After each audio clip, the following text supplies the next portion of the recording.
Mangwana muri yeZimbabwe. Welcome to Africa and Beyond Television Network. Atukutaura nyaya family reunion.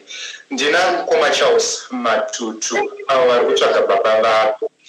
Regai tipere kuna Mkoma Charles vange vachitaura nevateereri. Mkoma Charles makadini? Sinosimba makadini muri yeZimbabwe.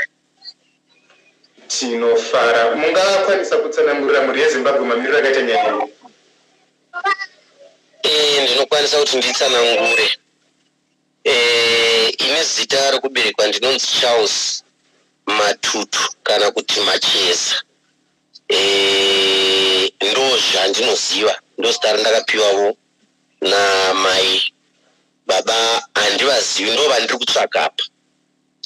Zvakaitika ndezvekuti ndakazvagwa mugore ra1986 musi wa15 August.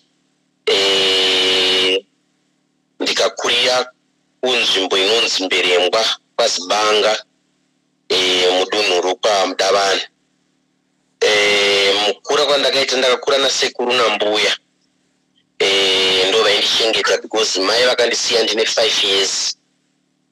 So zvakaitika ndezvekuti mawiro andakazongoitana nagogo.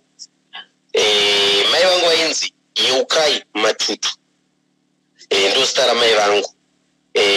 Manzura ndakazoitana nagogo ndezvekuti kwanzi baba vako vainzi Andrew Shoko. Mawiro vavakanga vaita vachinzi vaishanda panonzi paChigato mission paMinistry of Roads. Ndo mawiro andakaita.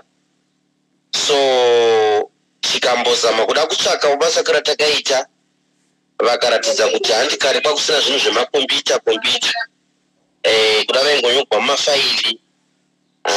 Hapana zvatakawana, hatina rubatsiro rwatakawana. So ndaikumbirisisavo pamuri kana kuti nevakateerera vangava neruzivo rwekuti vandibatsire because ndiri kuvatsvaga, ndiri kuvada. As I'm talking right now, ndiri kuSouth Africa, ndogara kuSouth Africa zvavo. Asi kumushanda ikoko kuMberengwa kwaMudavana paZibanga ndo pandinobva.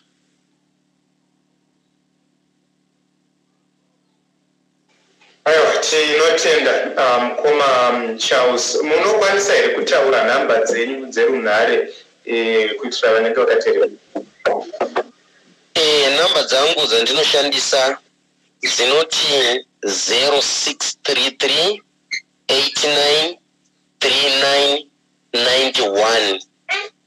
0633 89 39 91.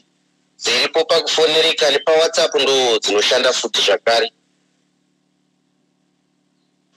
Aiwa, tinotenda Mkoma Andrew. Tine chivimbo chekuti muri yeZimbabwe vachakwanisa kunge vachikubatsirai kutsvaka baba. Saka zvatichaita zvekuti titenderedze nyaya pamaplatforms edu akasiyana-siyana vanhu vagone kubatsirai uye vachikubatsirai kutsvaka baba. Tine chivimbo nekunamata kuti Mwari achaita kuti musanganiswe pamwe chete nehama dzenyu. Ndinokutenda Mkoma Charles. Neni ndinotenda zvikuru nerudo rwenyu rwokundibatsira. Dai zvaitawo sekudero ndikavawana, chero kungava kuti hai handi panyika munopaziva pamwe havachisipo, kungozivavo hama dzangu kana kuti kwavaibva kana kuti mhuri voyo kwavakabva kwavakazvarwa, ndingafara chose. Aiwa, tinotenda Mkoma. Ticharamba tichibatana tichikurukura kuti zvinenge zvamira sei.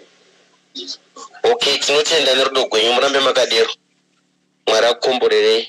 Okay. Thank you. All right. Okay.